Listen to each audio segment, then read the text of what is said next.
شكرا على المقدمة، شكرا على الاستضافة الحلوة. أول شيء حبيت أبتدي فيه إن من دواعي الفخر إني أكون على الستيج مع الأناستاس. هاي بالنسبة لي كأن شفت في مكانة bahraini-دينش حالياً إن نكون على نفس الستيج. طول الوقت اللي كنت أفكر فيه في هالمحادثة أفكر فيه على أسئلة أنا حبيت إني أسألكم إياها، وإحنا تكلمنا كثير من قبل، بس حوارنا كان كاجوال أكثر، فرندلي أزيد. nevertheless كان في دائما إيش اللي بطلع منه وإيش اللي بتذكره بحمله معاي into my يعني practice but also my personal life. Maybe we start with I would like to start with an easy I'd like to start with an easy question. Thank you.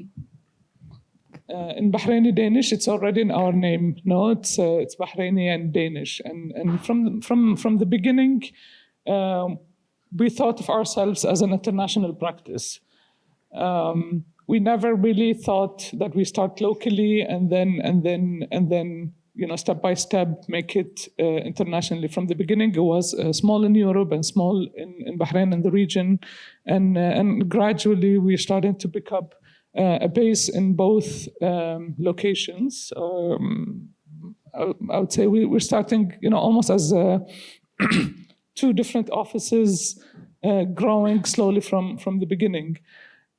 With you guys, I feel it's been a different journey. I know that you had spent time in France and came back to Palestine, out of all places, Palestine, the most local, and then started from the local outwards to the international. My question is there an intentionality in it? Was it on purpose that you wanted to go back and start as local as possible? And local industries or the whole scene of the Wonder Cabinet, this physical concrete place in Palestine had to be in Palestine. I'd like to hear more about this from you guys.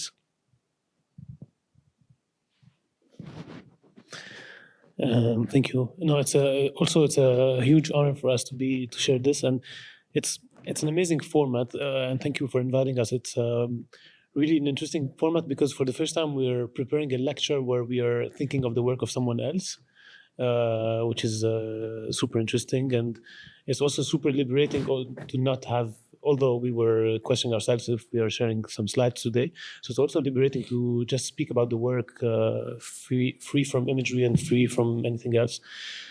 I think for the local aspect,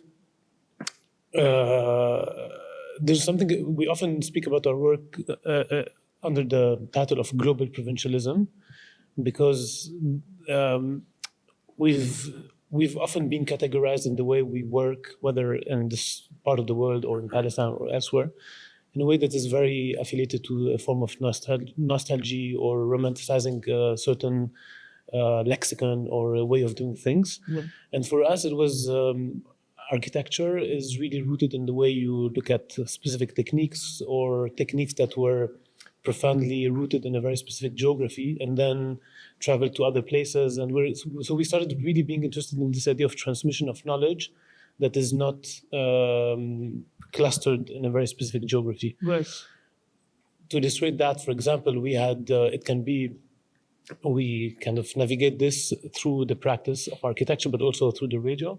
And if we look at what we do in the architecture, one of the research projects that is the Stone Matters research project that we started in 2012 that was essentially looking at the industry of stone in Palestine, because in Palestine we have a law that we inherited from the British mandate where we have to build with stone. Gradually, with time, this material that was inherently structural and thermal in the way we use it in architecture started to be only a cladding and an envelope of concrete structures. So we started to look at the research, at how we can reposition this material in a way that's much more noble, in a way that responds to the climatic conditions that we're living in globally. So it was already looking at this duality from the perspective of the local traditions of using the material, but also globally with constraints that are more related to the wider world. And so one of the things that we started looking at was a sub-chapter of the project that was called Analogy, that was looking at forms of architecture that were very dominant and present in Palestine and then found in other places in the world. And we started to look at the chronology of these things. As a matter of example, there was this church in Jerusalem, in the old city of Jerusalem, that's called Saint Anne, that was built by the Crusaders. And when they came to Palestine and they started building this church, they were building it with the know-how of local Palestinian stonemasons. And so the whole stereotomy of the church itself, the way the stones were assembled together, was done jointly in between the stonemasons from Palestine and the Crusaders. A couple of years later, there's a church that was built in France. It's called l'Abbaye de Beauchot, that is exactly built on the same principle. And so basically the idea was to look at really the transmission and the analogies of how usually we look at the history of architecture, for example, in a way that is extremely planar, in a way that's extremely flat, although there's proven facts that would contest this reading of architecture. Maybe Yusuf can add on that. Yeah, I'm the transition guy. So, yeah, I know. بس في مسألة التحرك اللي كانت تحكي عليها ريم، أتصور كمان لها خص بهذا الموضوع كمان كيف إنه الأفكار بتتجول وبتتخطى كمان الزمن. وأتصور إنه هذا كمان إشي شوي كومن. أنا لما كنا نجهز شوي لهذا النقاش طلعت شوي على إيش على الأعمال تبعت bahraini-دينش وأعمال هيك بنفس الوقت. وهيك إذا الواحد فكر فيها بطريقة شوي واسعة ممكن نفكر إنه كمان يعني أنتوا أعمالكم كتير منها بتتجزأ وبتتركب وبتتحرك، مع إنها معمولة من مواد كخشب أو ألومنيوم أو غيره، ولكن في هذا التفكير ممكن intentional أو لا، بس في تفكير هذا التحرك الأوبجكتس أو الماتيريالز بطريقة structural للعمل نفسه. أتصور إنه هذه هيك دخلت ببالي، لأنه آخر مشروع اللي لسه عم نشتغل عليه إحنا من ناحية local industries اللي زي شبكة ميكرز بفلسطين، نصنع فرنتشر أو أشياء ما بين الفرنتشر والهندسة بسكيل، يعني ما بين وبين. بس الكولكشن الجديدة لها خاص بهذا الموضوع، موضوع كيف الإشي بتحرك أو كيف الإشي بتجمع أو بتركب مع بعضه من ناحية بسيطة جدا. ولكن يعني الواحد ممكن يفكر إنه مثلا الأعمال الحجرية ما بتتحرك لأنه حجر ثقيل مبني محله وما بتحرك، ولكن نفس الوقت الأشياء فهو العمل الحجري ممكن يكون كتير أنكرد بمحله أو بالأرض اللي هو فيها. ولكن الأشياء مثلا خشب مثلا أو ألومنيوم له خص بالبحرين أو إحنا هالكولكشن الجديدة اللي عم نشتغل عليها كمان شيء كتير خفيف لايت ويت وبيقدر يسافر، وله خص كمان بجلوبال إيشوز، له خص بالشيبينج. هلا الشيبينج صار كتير صعب، ولها خص كمان بالعلاقة للأرض من ناحية إنه هدول الأشياء كتير هيك ephemeral من ناحية، ومن ناحية تانية كتير structural للعمل، فبصفوا هيك شوي volatile بس بنفس الوقت كتير anchored بمحل ما. وأتصور من هيك نظرة global أتصور في شيء common بين شغلكم وشغلنا، اللي هو إنه الأعمال بالآخر ممكن ما تكون فولكلورية أو ما تكون إلها خص بحرف معينة أو بأشكال حرفية معتادة، ولكن بالآخر العمل هذا معمول بمحل معين بطريقة معينة مع حرفيين معينين، وممكن لو عملتوها بمنطقة تانية بالعالم كان الشكل اختلف أو ف يا من ناحية هاي حلو أتصور النقاش على الشكل تبع الأعمال اللي بتنتجوها بالعلاقة الناس اللي حوالي هذا العمل أو الحرفيين أو مش بس الحرفيين ولكن كل حتى للمستعملين لهذا الشكل تبعه ممكن إنه يكون متأثر بهذا وهذا الإشي الحلو، وهو يعني كمان بربط قصة الياس تبعت الكوبولا تبعت الصليبيين اللي راحت على فرنسا ورجعت إنه بالآخر الأشياء بتتحرك ومش من ضرورة إنه إلها سيمبل من محل ما عشان تكون أنكرد من محل ما. عرفت شو رأيك؟ صحيح. No, 100% agree, and we come face to face with this question quite a lot. I think especially in the Gulf there is this interest, or could qualify as an obsession with craft, and everyone wants craft. Everyone, maybe 10-15% of the questions that we have for projects is about craft. We want craft. We're looking for craft, and what does it mean to do craft? But when we come up with our definition of craft, we usually come in conflict with whoever is asking for it. In their imagination, they normally would be imagining, something that looks traditional.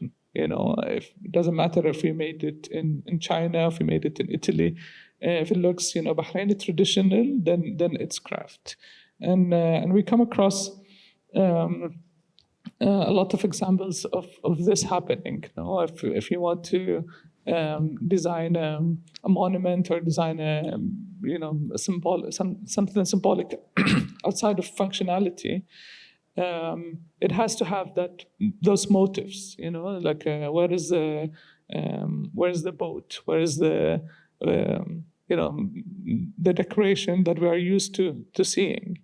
While our definition, and something that we always try to convince whoever we're working with, is that if you want something Bahraini and you came to us, like anything that we will make is going to be Bahraini. It's outside of our hands. We cannot do anything else, right? And then if we make it in Bahrain, even more so. If we make it with a person who maybe perhaps make craft, and usually we have to make this bridge. We cannot say, you want something traditional, we're going to make aluminium, and make the argument that aluminium is traditional in Bahrain. To make it easier for ourselves, we go to the carpenter who makes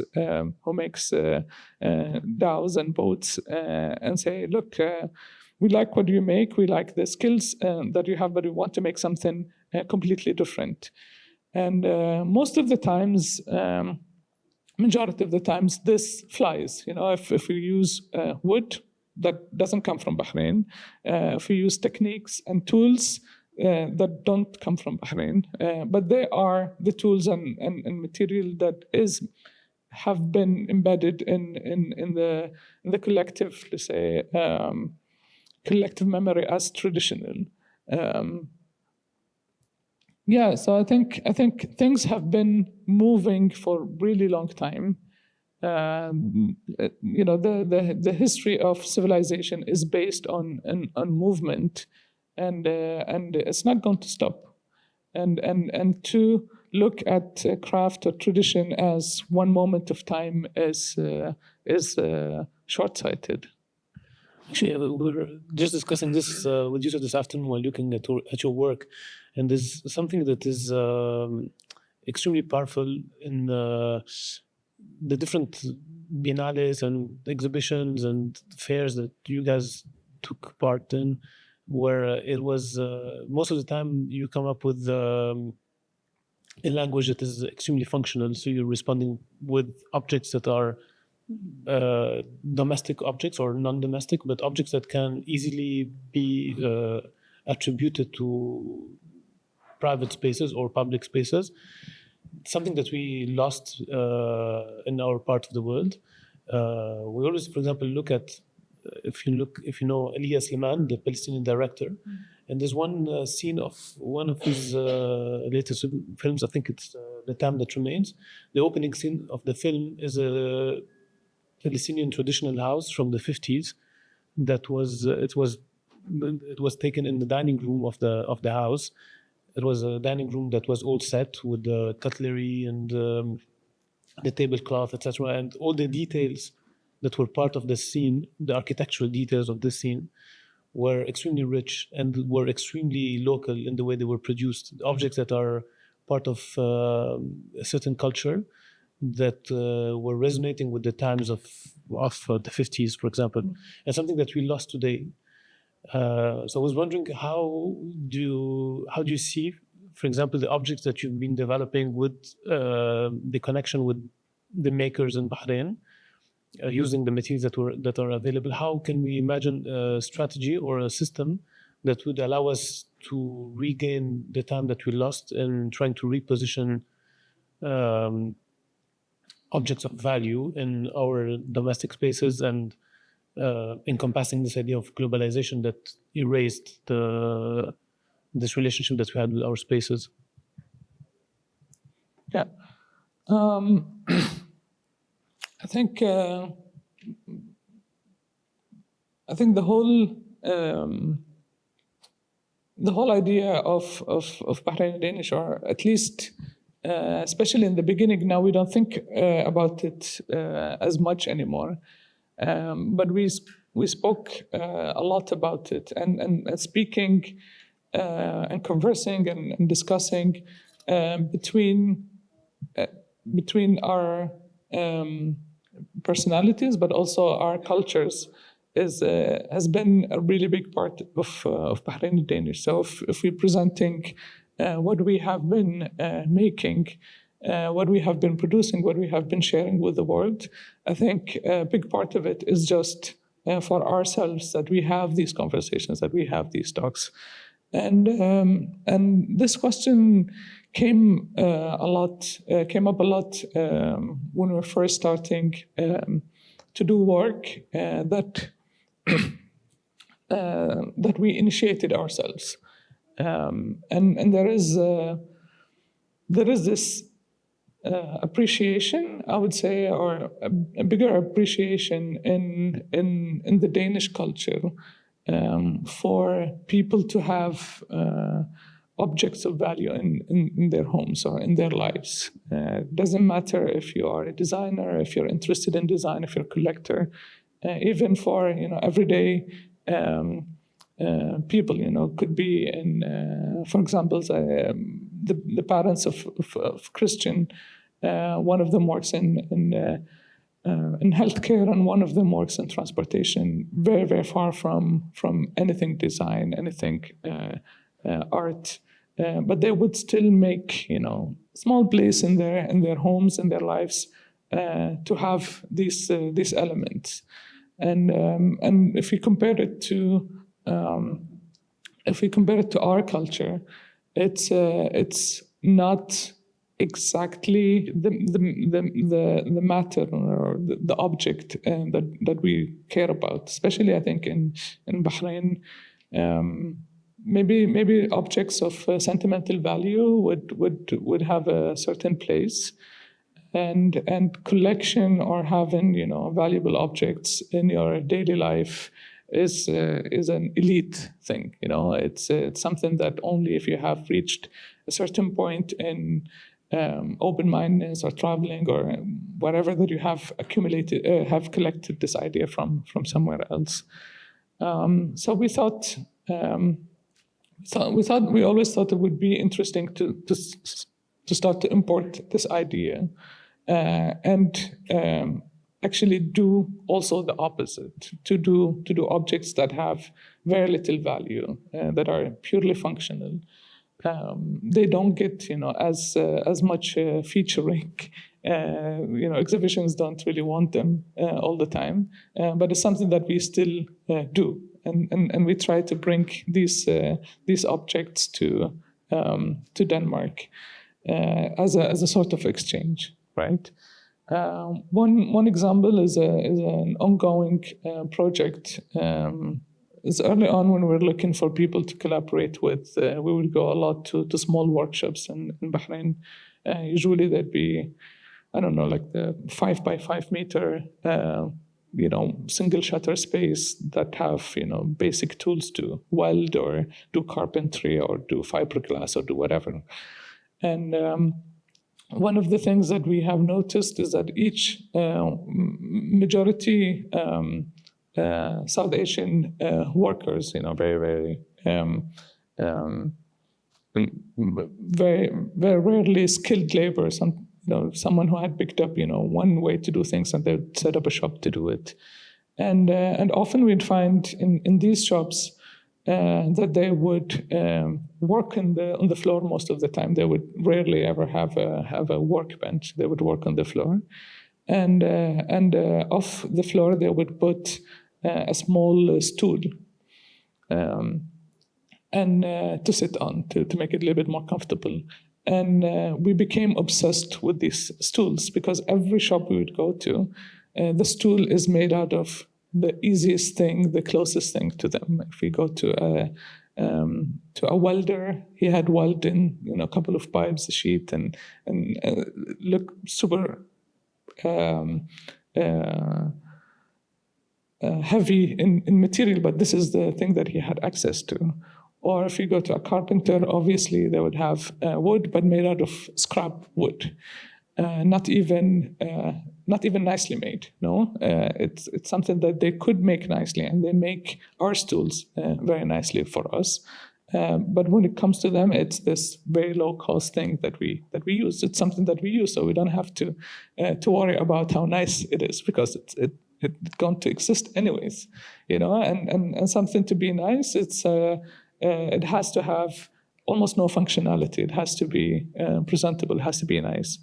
And I don't know if this answers your questions, but this comes back to the home, exactly the same thought. If something is nice, we don't use it. It's kind of like a pan-Arab joke that you go to your grandmother's house, that you're not going to sit on the sofa, you're going to sit on the fabric that is on the sofa, because the sofa is too nice to sit on. I think it's still an open question for us. It's a nice observation that we like to think about and talk about and try to challenge. But yeah, it's still there. Yeah, but because basically at least why there's a cover on the sofa. Right? I mean what I mean is that there's a difference in between accumulation and tracing the origins of things. For example, the stools. At some point, we can imagine that you made stools because it's also linked to your imaginary of stools in Bahrain. Although the stools maybe in 100 years, no one would say this is. It looks like it's made in Bahrain. But if you maybe trace the origin, you maybe find some sort of new networks of connections of stools across and so what I mean is that the connections, the networks in between also objects or also creations or also processes are also are sometimes, it's not only about accumulation, but also about knowing why you're doing something or why you don't sit on the sofa. But you know why, but even if it's right or wrong, but it reminds me of, this was all an intro for the joke.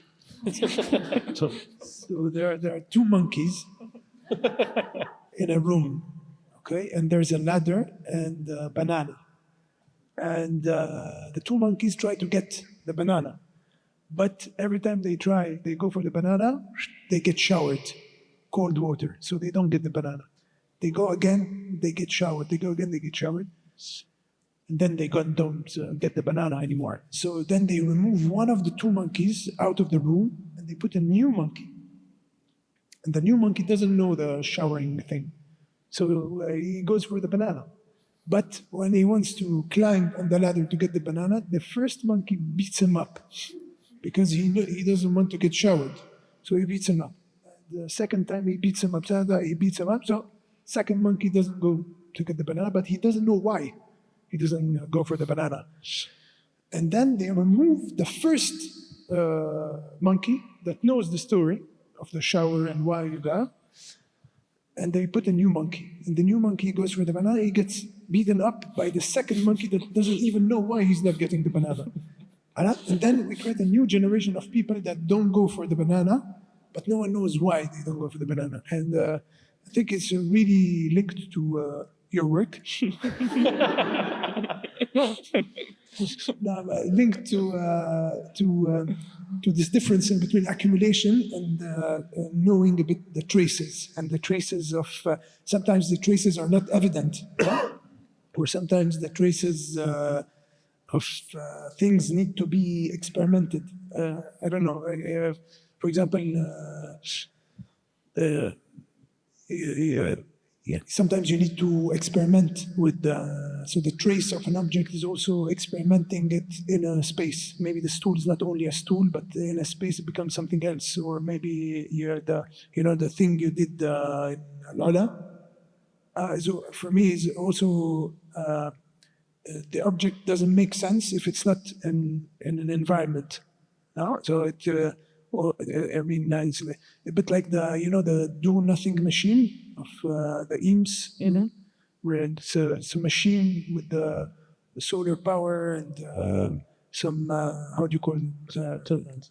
Turbines, and but it does nothing. It just but it's a way of putting an object in a space or in an environment and experimenting with it. And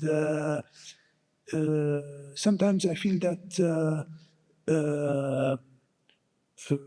doing before thinking is also a process that is fruitful, or it brings experimentation into the world of furniture and shifts it a bit to the world of architecture. No, absolutely, and I'll speak for myself, because a while ago we agreed that the three of us will never really agree on what's the best way to move to start a project. Now we cannot always sit down, the three of us, put our heads together to get an idea. It doesn't work like this. Usually ideas would come to you when you least expect them, and you want to do something with them, or you want to investigate more into the idea. So we give ourselves the freedom and the space to have these moments, and each one of us would work slightly differently when it comes to this kind of like very initial moments of having the idea. Then when we agreed that the three of us would be almost like a council, so we would sit down and say, look, I have this idea, I have a beginning of an idea, and every time we would present something, we say, I want your opinion on it, or I don't want your opinion on it. But we're not going to make it, we're not going to call it bahraini-Danish unless we all agree on it. So we have like a veto system. Like, I really don't like this idea, let's not do it. It's going somewhere really weird. But for myself, my speaking on my behalf, my process is always like this. It's always just start something and then see where it goes. Sometimes there is a brief attached to it, so there's a constraint, there's a scale to it, there's a material to it. But look, if it doesn't become that thing, it's going to become something else. No, And I think we live in a really interesting but also privileged time, at least in our region, where someone is going to pick up on your idea if it's a good idea. And I think the work for Al-Ala, the idea predated the question, the scale and the final form of it, of course, was influenced by the location. But we had this idea of the machine that does nothing, more or less. There is movement to it. There is like the figuring out of this toy, and the idea actually was to make to look into toy making, because if you have something in your hand, it's going to have a function, if not anything, a toy, right? But I think our proposal was to make a machine that does nothing, but anything that you put anywhere is going to have an interaction with the environment. And as we were developing it, as we were drawing it, rendering it, and imagining it, we found out that it's going to do something. So the work in Al-Ala, we eventually call it a machine for making shadows, because it's kind of skinny relative to its scale, and the environment that we place it in is extremely strong with the light. So eventually it's going to interact and going to give you something. But that came after we have already designed it. And I think going back to the locality and challenging this idea of where something is local to. We also wanted to play with this. Always when we do something, sometimes we would make a piece of furniture, make a design, and have it prototyped in Bahrain, and then we want to produce it in Denmark. And it's always interesting to us to see what kind of things that we gain and what kind of things that we lose. So we are constantly comparing and contrasting between what is made in Bahrain and what's different in it. What's a Bahraini version is different from the Danish version of the same thing. And just for fun, we would pick up the conversation with the people that we work with in Denmark we did it like this, why can't you do it like this, or vice versa in Denmark. And what we'd find out usually is that there is such a gap even between two carpenters. Someone who's dedicated their life to carpentry would have no collection, no relationship, no even almost not even a wish to understand what the carpenters on the other world, on the other side of the world, are thinking, are doing, right? So we almost have to be conduits between the two carpenters, and we usually have to simplify things or have to take risks on from our side to bring in an idea from over there to here, or from here to over there. Yeah, super interesting. It makes me think of this. We're working currently on a project in the UK, and with this whole research that we're doing on stone, we've been working with the geometry, with stereotomy and all of that, but at the same time we're working with quarries and stonemasons in Palestine in order to understand how we can manipulate stone, what are the procedures to quarry stone in Palestine, what are the different quarries, and what are the capabilities of the know-how, the stonemasons.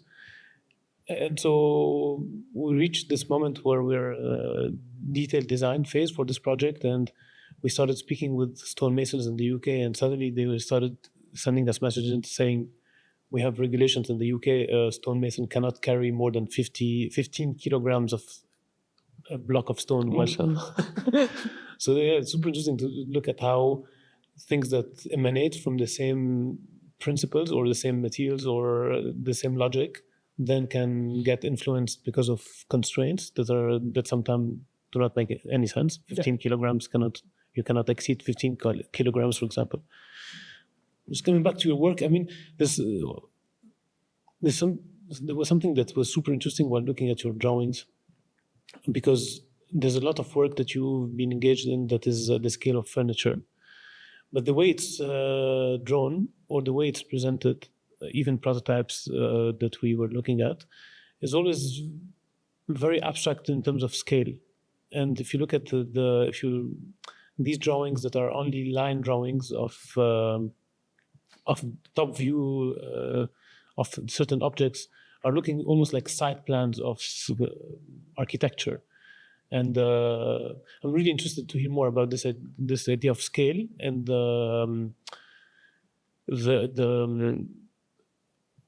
what's the intent in trying to look at. Also, you speak a lot about archaeology in your work, and I think one of the things that we see a lot in Bahrain, one of the things that we remember is the burial mounds, and the scale of them compared to the city also has this relationship that is very strange. And I think it's very obvious also in your work. I don't know if this is, I'm sure it's not 100% intentional, but there's something that is extremely intentional in the way you draw and the way you present the work. And I think the base of our work is also drawing. And I would like to hear more about that. Yeah. When was it? We're two against one.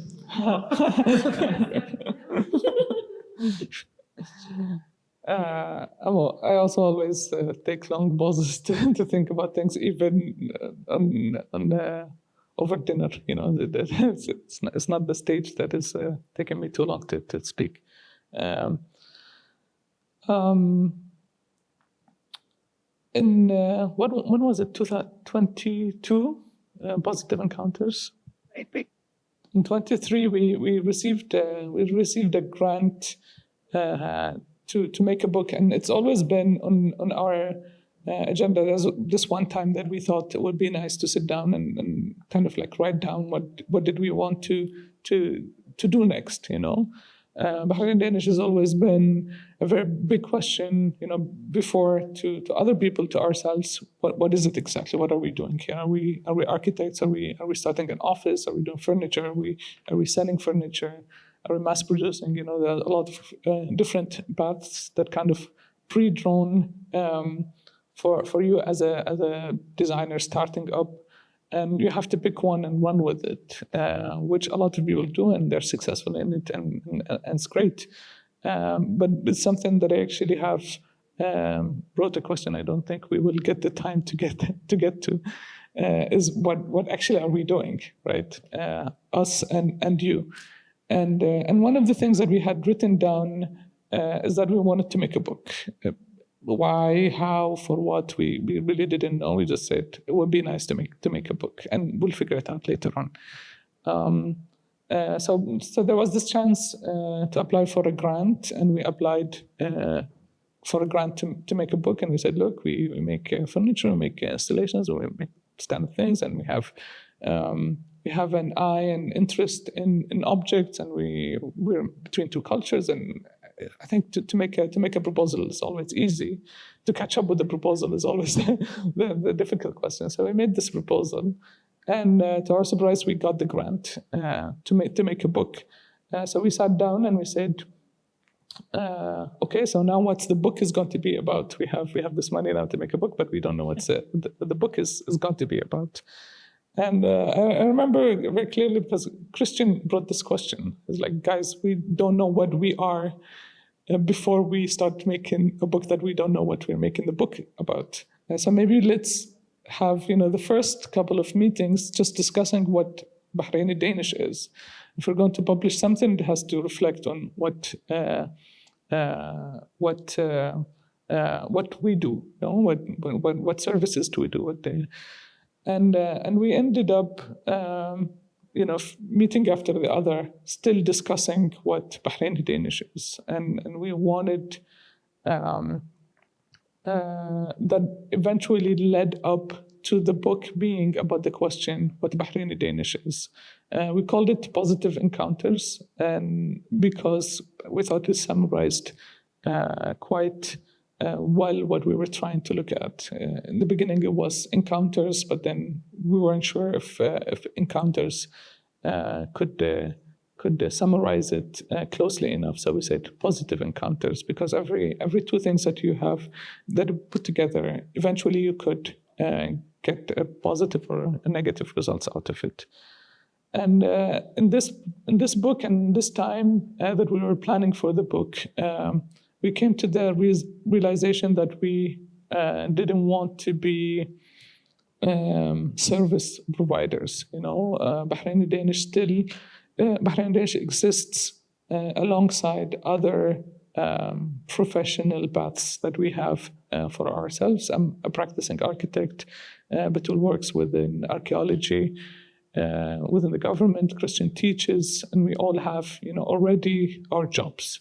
And we wanted Bahraini-Danish to be almost selfishly just whatever we wanted to make, So we decided that it's not going to be a business. It's not going to be an office. It's going to be, a project of curiosity for ourselves. So when we go back to the book to answer the question what Bahraini-Danish is, now the second question is who is this book addressed to? And again, an act of selfishness. We said it's for us. Like if it's good for us, if we can learn something from it, if it can open our eye for something that we haven't seen in ourselves before, then we have done a good job. And if the three of us like it, it'd almost be enough. And this is where we started experimenting with this type of drawing, where we said, we know this tool, we are almost bored with this tool, we want to see it in a different way. So how can we see it in a different way? And we started playing with the scale at that moment intentionally. And the original idea was to make the different scales that we would have, the different objects and different sizes that we have, we would present them in the book as big or as small as they were actually. Or so to scale, we would pick a scale. I think it was like one is 15 or something, and a stool would look like this, and a fountain would fill up the page, and we'd just keep the scale consistent. We handed over the material to the graphic designer who wanted to know what the book was about before she could put together a proposal for us. And I think we confused her, and she enjoyed the confusion. And from there on, we said, this is the person that we wanted to work with. She likes the confusion. We are confused. Let's do something. And she has never worked with the scale drawings before. So when she got the drawings from us, she stretched them to fit whatever she felt like, and came back to us saying, "Look, this is a nice composition. I don't know what these things are, and don't tell me before I'm finished, because I'm really enjoying this not knowing." And we saw our own drawings presented to us in a completely new way that we didn't recognize what they were anymore, but in a composition that was well thought, that we enjoyed, and we kept it. And I think ever since we tried to keep this mentality. Scale is something that was under our control, and if one day this became a building, super nice, no? Yeah, the question of the scale. Oh, sorry. Yeah, the question of the scale, I think, triggers something also that is in relation with if the scale is not the usual scale, it becomes a bit abstract, or the objects becomes a bit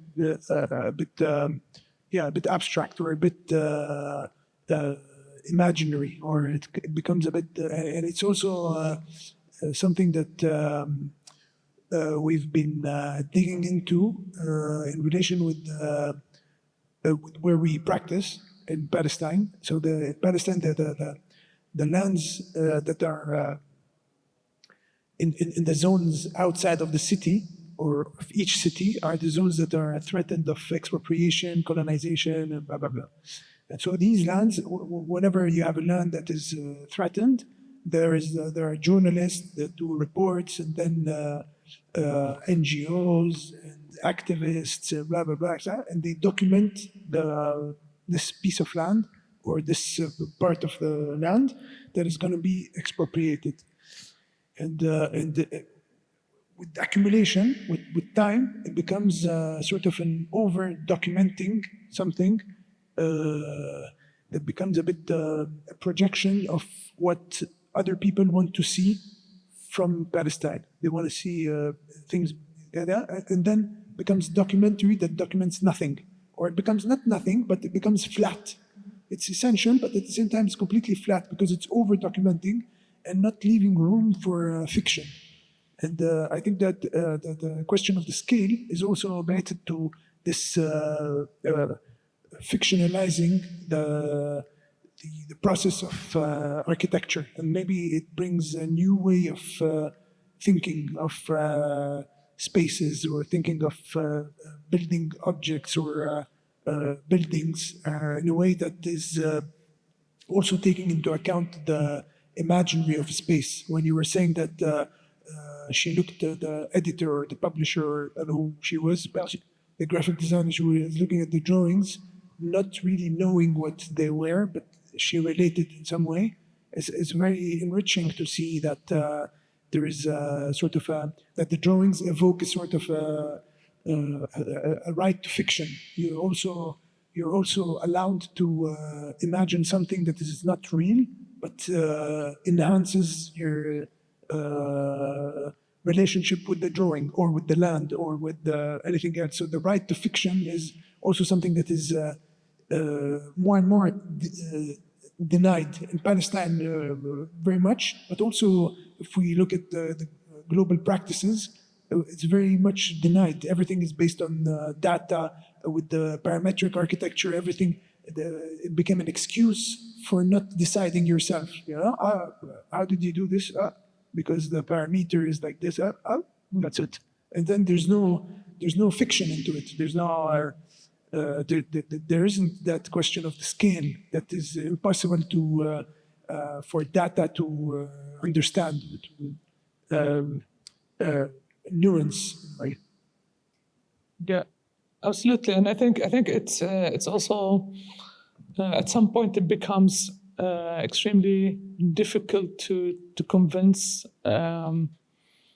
someone of the importance of the scale, or not the importance of the scale, but just that scale exists and that mock-ups and models do exist, right? And I think one of the very, say, pleasant surprises that I have seen from you guys is how you would take on a model, a stone model that is an object, and turn it into a building scale, where things now have to have a lot more details to them.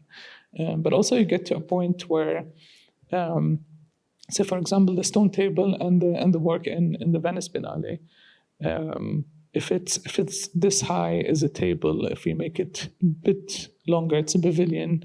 If we make it 2 times the size, it's going to be a freestanding building. But we are always very constrained with the scale when we present something. I remember when we first started, we did this installation. We called it a 1:2 model of a really large building. So 1:2 was already a scale of a building. You know, the door was already 2 meters high. People could walk into the model, and everyone who would come is like, "Why is the door is slightly short? Is this intentional?" It's like, "No, this is a model. It's supposed to be 4 meters," and it's impossible to to convey this thought is mostly for our entertainment at this point. I'll say something. Press the mic, please. Okay, I think time is up, unfortunately, and maybe we'd like to open up the conversation for the audience. But I would start also with a playful question. Like if الحلوة الترحال, like both of these definitions were combined in one element, what would that element be for you guys? You can think about it. We can now open up the space, but I would like to get an answer at the end, okay? I'm gonna come back. I don't know, like, yeah, مش هحل.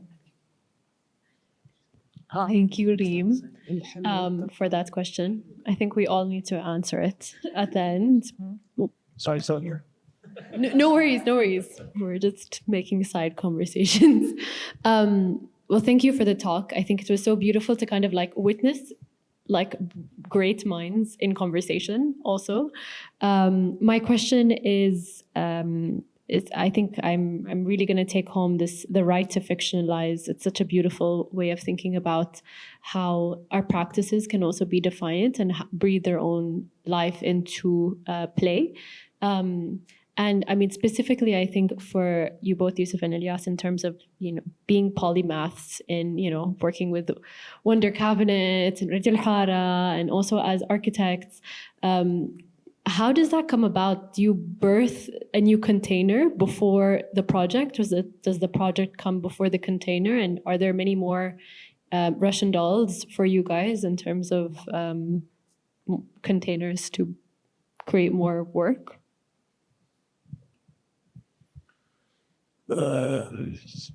Shipping containers or Maybe.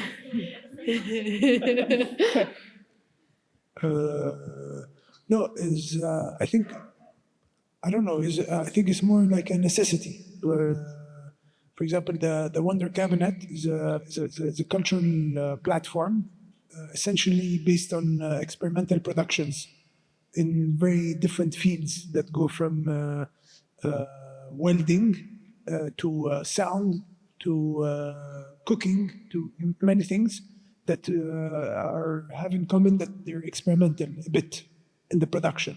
And the way we ended up creating the Wonder Cabinet was more of a necessity than anything else, because we created this initiative called Local Industries in 2012 or 2013, I don't know when, and this was basically practicing as architects in Palestine is not very easy in terms of the constraints of the occupation, blah, blah, blah. But also on a global level, it's not very easy to practice architecture anywhere. It's very difficult. And in Palestine, you can see that all the students that come out of universities, they end up, not all of them, but good chunk end up working in the cultural world, not in architectural practice.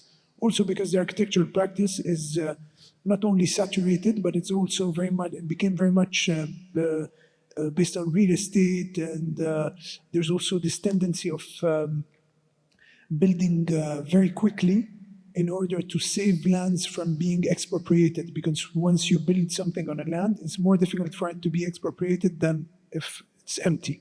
So there's this trend that ended up creating so many architectural practices that are not, let's say, interesting for young practitioners or for creating a new movement of architecture in Palestine. So they end up working in the cultural world.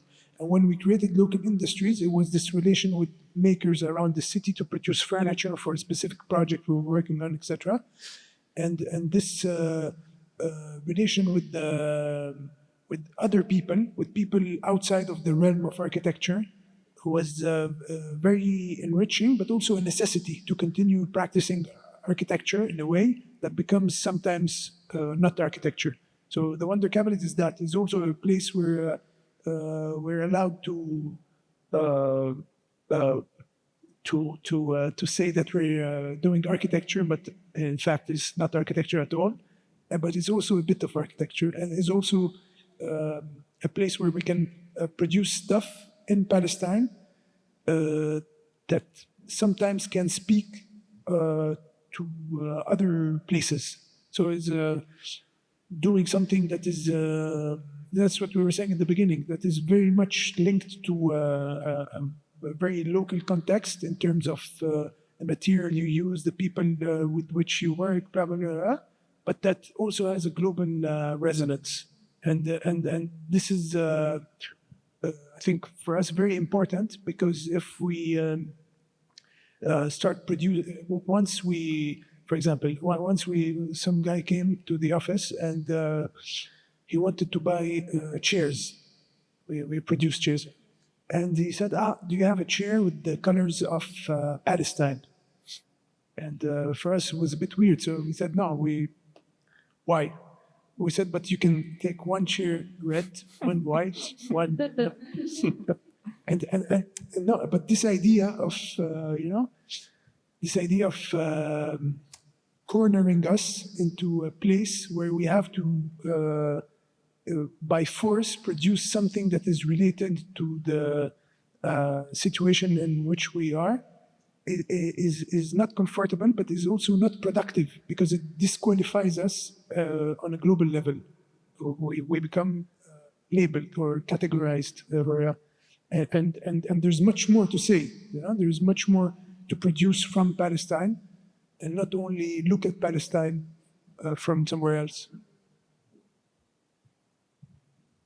That's really great. Thank you so much. This was such a pleasure. I was really curious to find out more about your project that you're working on regarding the quarries, more because of my own personal interest in it, but also as your practice looks at land, and then now you're working with this material of stone, and it being something that is embedded like with so much pressure over years, and it has its own formation. The inquiry into quarries is quite intriguing. So if you could share more about that.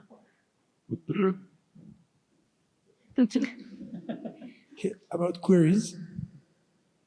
Your work that you're looking into and exploring, and how that comes, because it is something about getting deeper within land.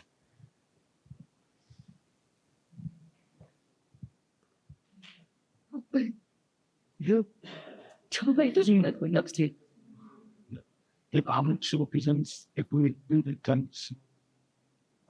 was the question?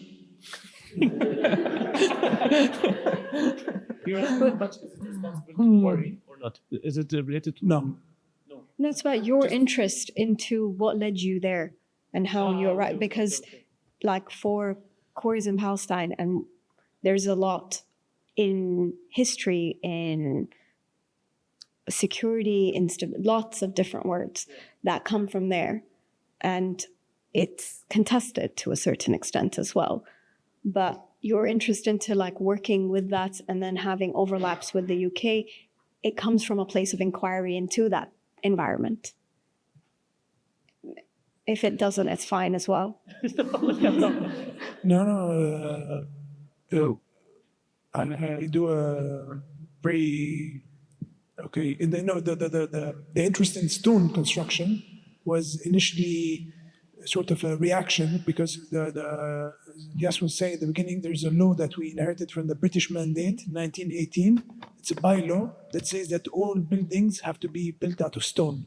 And this was originally only in Jerusalem, only in the Old City.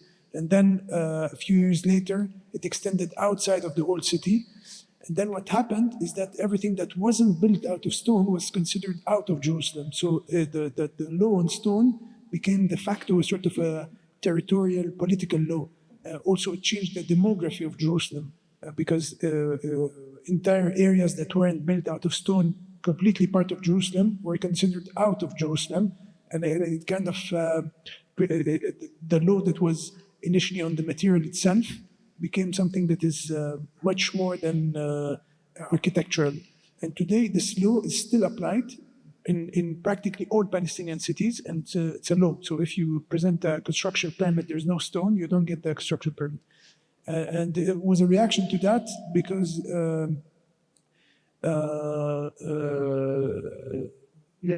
now, like elsewhere in the world, we build concrete structures in Palestine and we clad with stone.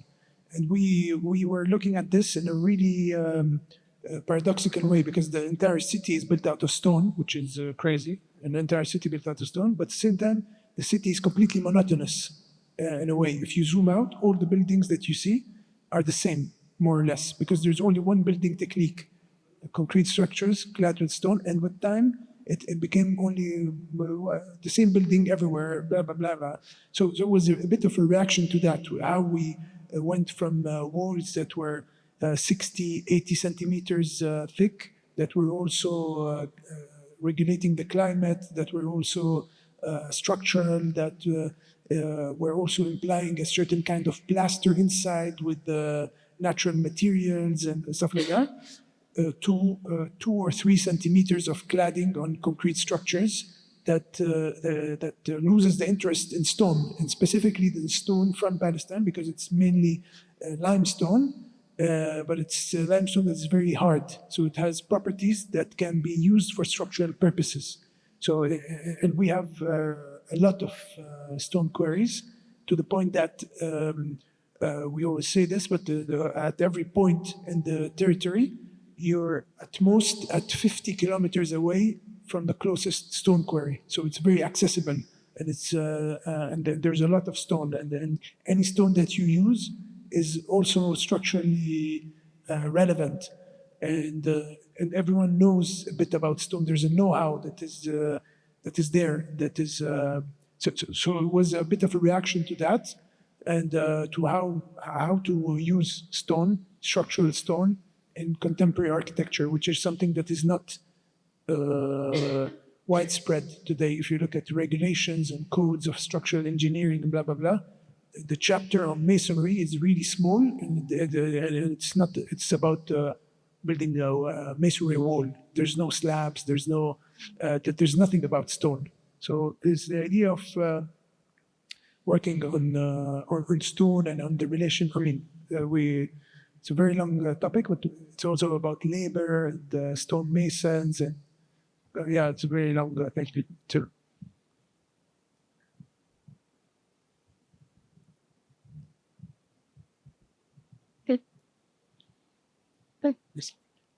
What's it?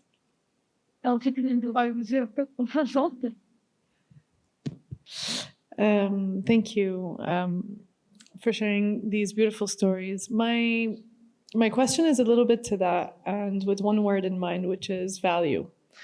Maitham, you mentioned that earlier, and not long after, privilege. There's so much incredible thought, I think, and creativity that goes in architecture, in object design. This is part of public programming, and so my thought goes to the public. And so very little of this information goes to the public, which is why people revert back to craftsmanship, traditionalism, easy things to sell to people, both emotionally and physically and financially, I imagine. As architects, designers, especially when you make beautiful chairs, local industries, beautiful stools, how do you transmit that to the wider public? How does this become, part of a larger effort for value system, for design, for beautifully thought out architecture? Is this a concern at all? Maybe my answer is a bit shorter, so I'd like to start. I think whenever we get a question, because we don't think of ourselves as sellers, right? As product makers who then would sell it and have people come look into it and think if they would like to buy it or not. So every time we get an inquiry of an existing object that we have made, someone wanted to buy it, we always try to invite them to a conversation where what does it actually that you want, and how can we make what you want a reality. There's this especially within the gallery world, where an object that is already made, it already has a price, I can buy it, or I can do a custom project where I would kind of pre-invest into something that I don't know the outcome of. So from our side, when it comes to engaging with someone who's interested in inquiring our work, is it really this that you want, or is it something else that you want?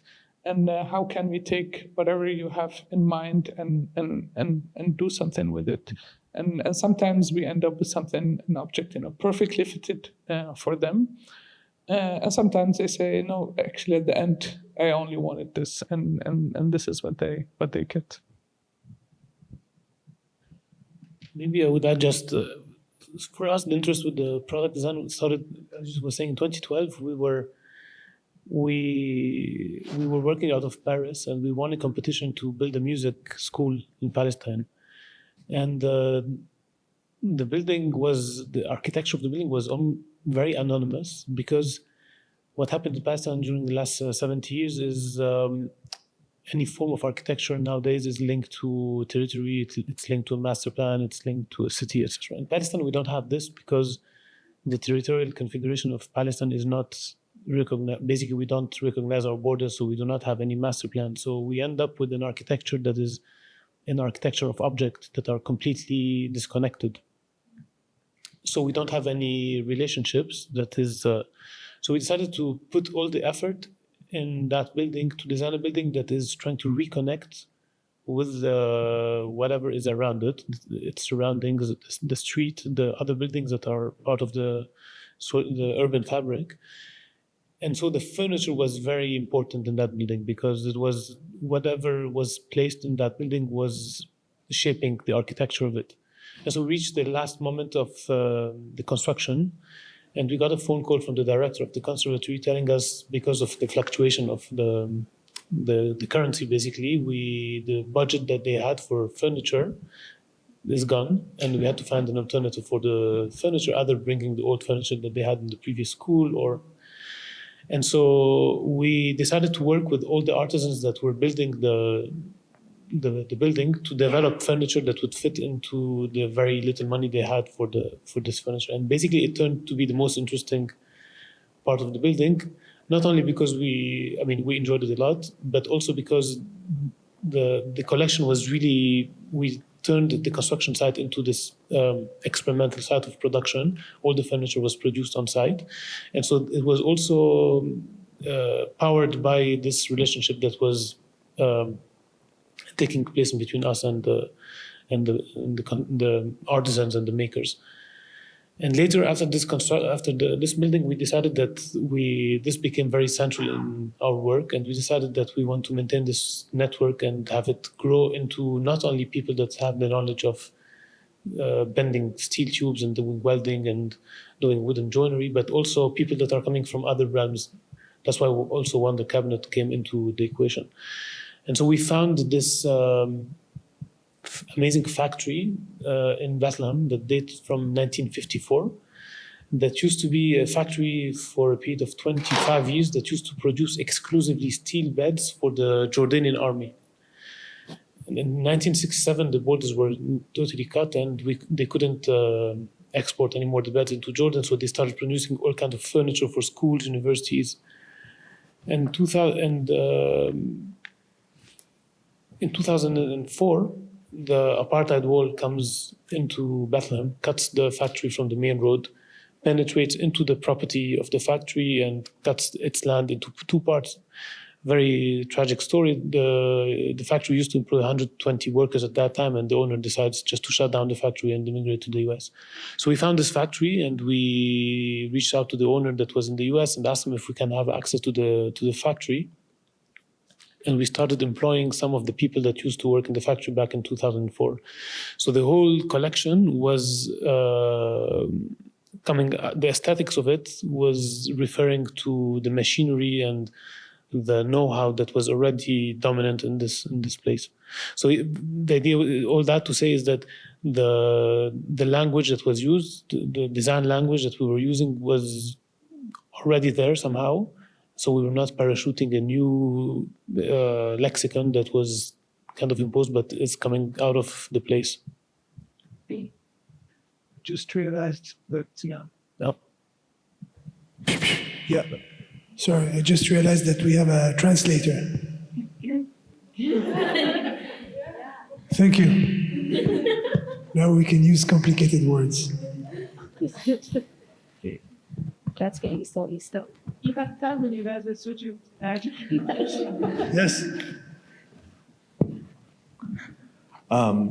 It was a very beautiful talk. Thank you very much. It reminded me actually of a book, and this is going to be a slightly meandering question, but I hope you'll see it come together for you to respond. It reminded me of a book by the simulacra guy, Baudrillard, a very less known book of his called The System of Objects. And in this, he basically maps how the algorithm or the system constitutes objects, and in turn, objects reconstitute systems. And so he kind of maps out how from, say, pre-industrial to industrial age, the monolithic kind of object, I don't know what else to call it, but like a unified object starts turning into modular objects. This kind of sits within a system that is also becoming more and more modular in modern industrial society. So, I mean, he stops somewhere there, and we don't see what happens. And I think a lot of what shaped this Biennale was not just looking at modularity, but fragments, broken fragments, shards, and how things get constituted in the world. In that, and how the world gets reconstituted by, that feedback loop between the fragment or shard and the world in which produces them and which then gets, shaped. But one's also seeing not just how this transition happens from the non-modular to modular to, say, fragment.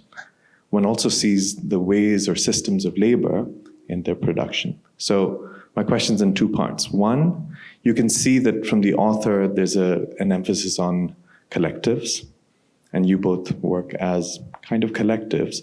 But there's also an interesting shift that happens from places of collective practice to producing platforms. So you both are collectives, but you also produce platforms or work in a platform that you produce. Sometimes you can call those platforms companies.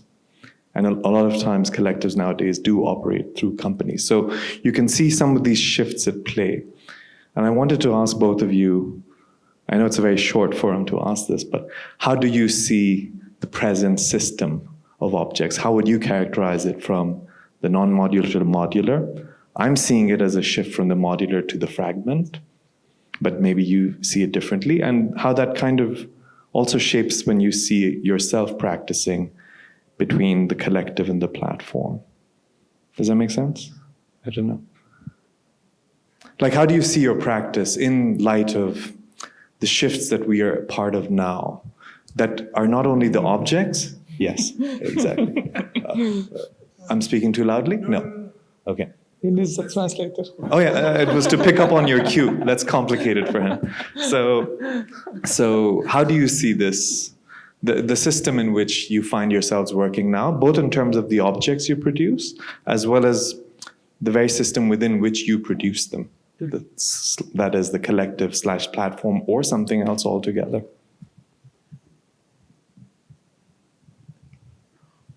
I haven't really given it that much of a thought before, but it's a very interesting question, and now it makes me think about the way that we operate as a collective.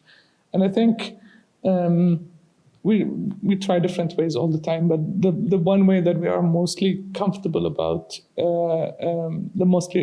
mostly comfortable with, is almost the monolithic way, but not as a one person does the whole thing.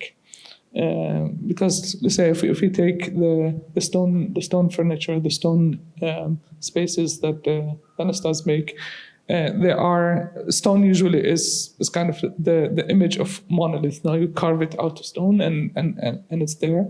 They've taken this and made it into a modular system that if you take one piece of it, it stands alone as a fragment, as you said, and for us, if we translate this to design language or making art or making a thought, then you can also vision it in that way, except that the monolith object is not made by one person. And this is where modularity in the industry comes in, is that each one makes one part of the outcome, and it's assembled together later on. But there's not one craftsman that does the whole thing and puts it together.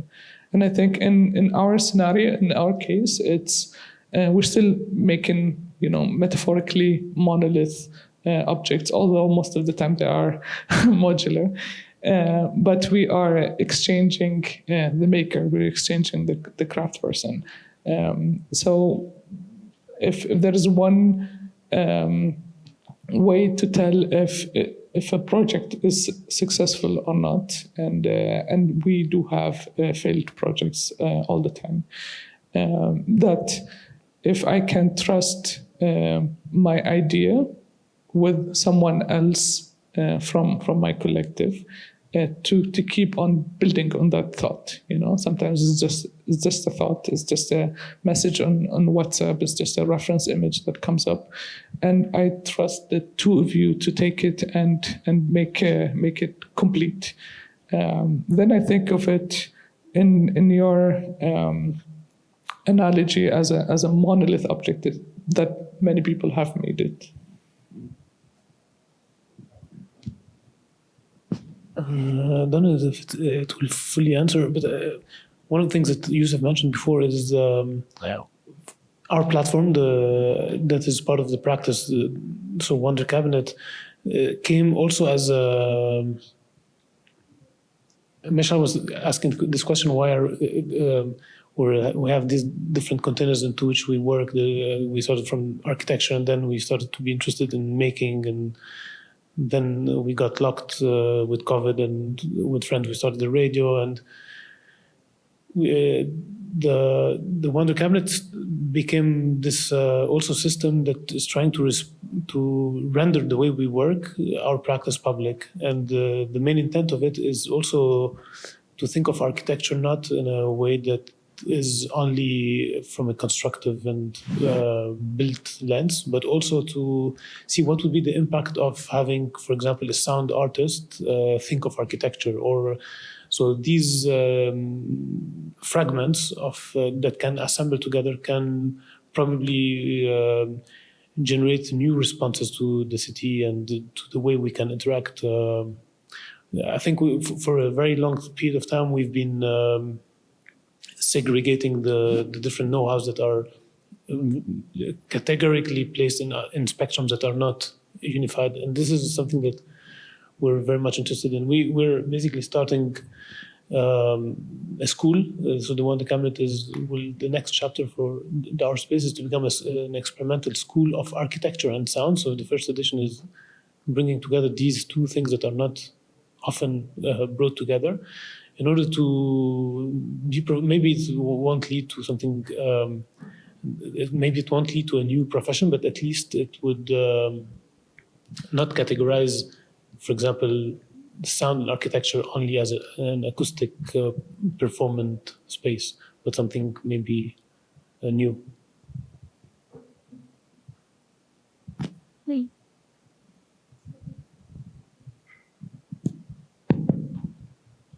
Read question.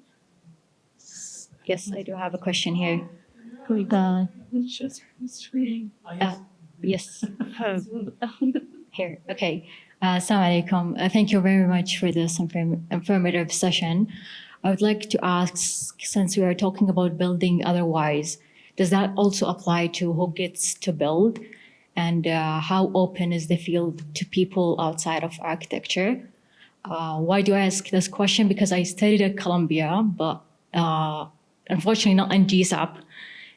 But I got exposed to GSAP's way of thinking, and I would like to hear your thoughts about this.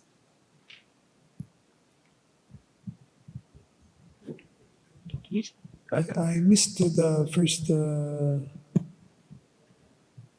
Yeah, I asked about, since the panel is about building otherwise, does that also apply to who gets to build? And how open is the field to people outside of architecture?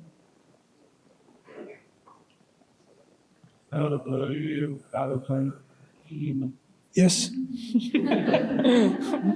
No. No, I think that maybe and one way of answering this is also a contemporary debate in architecture whether we should even continue building or not, because there's a sort of a movement that says we should stop building because it's the building industry is harming the planet and it's responsible for more than 40% of the global energy consumptions. So we should stop building anyway and focus on renovation, restoration, and things like that, which are fields that we're not very good at as architects. There's not much. We're not very specialized in those fields. But the problem, at least for us, we see it like this: is that being able to ask that question is a luxury. And it's not only a luxury, but it's also, building is not, is also part of a cultural act. Like building is not, if you look at it in a primitive way, building is not building for someone else, it's building for you and for the community and for the people around you. And in Palestine, for instance, not building is not an option. What can you not build? You have to build. And building is part of the cultural act of living. It's part of, and there's a culture of knowing how to build outside of architecture. Everyone knows if this stone from that quarry is good or not, or if it comes from the good bed of stone in the quarry or the bad bed of stone that is sold to other people. And everyone knows a bit about architecture without, so it's part of the culture of, so everyone can, I would say that not building is not something that is sustainable. Is something that would deprive a society from a part of its culture. I mean, there are many. There's literature around the celebrations around building and around creating shelters, and there's this saying in Palestine that says "ما فرح إلا فرح العقد." There's no other joy than the joy of vaulting.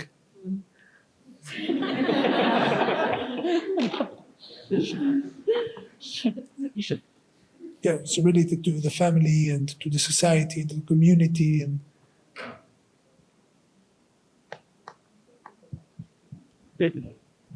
Thank you so much, guys. Thank you, everyone. Thank you.